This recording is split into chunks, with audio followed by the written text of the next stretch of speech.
Hello दोस्तों, मैं हूं आपका दोस्त समीर। ये वीडियो जो आप देख रहे हैं इसे मैंने इस लॉकडाउन से पहले रिकॉर्ड किया था। मैं और मेरी वाइफ कहीं से घर वापस लौट रहे थे। घर से थोड़ा पहले ही हम लोगों को सड़क के किनारे रस्सी पर करतब दिखाती ये लड़की दिखाई पड़ गई। हमें वापसी में काफ़ी देर हो चुकी थी, इसलिए हम जल्दी में थे। लेकिन जब हम वहाँ से गुजरने लगे तो मेरी वाइफ ने मुझसे कहा, कुछ देर देख लेते हैं ना। मैंने कहा, अरे इतनी देर तो पहले ही हो चुकी है, इनको क्या देखना। अगर ज़्यादा दिलचस्पी हो रही हो तो YouTube पर देख लेना। इस पर मेरी वाइफ ने कहा, YouTube पर तो सब कुछ देखने को मिल जाता है, लेकिन जो चीज़ अपनी आंखों के सामने देखी जाए उसका तो मज़ा ही कुछ और है। मैंने मन में सोचा, चलो यार देख लेते हैं, जब इतना कह रही है तो रुक जाते हैं। हम लोग सड़क के दूसरी तरफ खड़े होकर करतब देखने लगे। करतब देखते हुए मैं सोचने लगा कि ये छोटी सी लड़की कितना जोखिम उठा रही है और अपना और अपने घर वालों का पेट पालने के लिए अपनी जान की भी परवाह नहीं कर रही है। साथ ही मैंने देखा कि कुछ बच्चे और आसपास के कुछ दुकानदार ही इस करतब को ध्यान से देख रहे हैं। आते जाते लोग तो बस कुछ पर रुकते और थोड़ी देर बाद वो आगे बढ़ जाते। ऐसा लग रहा था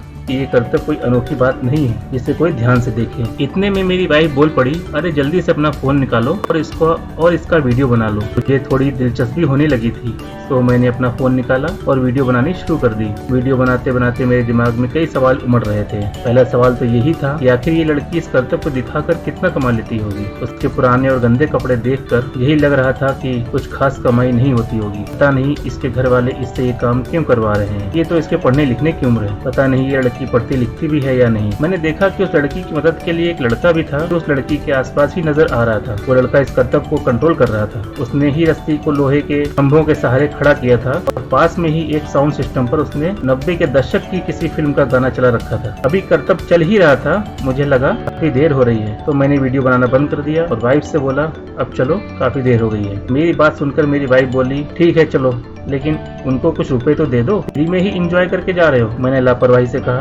अरे छोड़, मेरे पास खुले पैसे नहीं है, जल्दी चलो। वो बोली, अरे देखो तो पर्स में 10 रुपए ही दे दो। मैंने कहा, अरे 10 रुपए में इनका क्या भला हो जाएगा। तो वो बोली, अरे आप अगर 10 रुपए दे देंगे तो आपका ज्यादा कुछ नहीं जाएगा, लेकिन बाकी लोग भी 10-10 रुपए दे देंगे तो इनका काफी भला हो जाएगा। देखो कितनी मेहनत करते हैं ये लोग।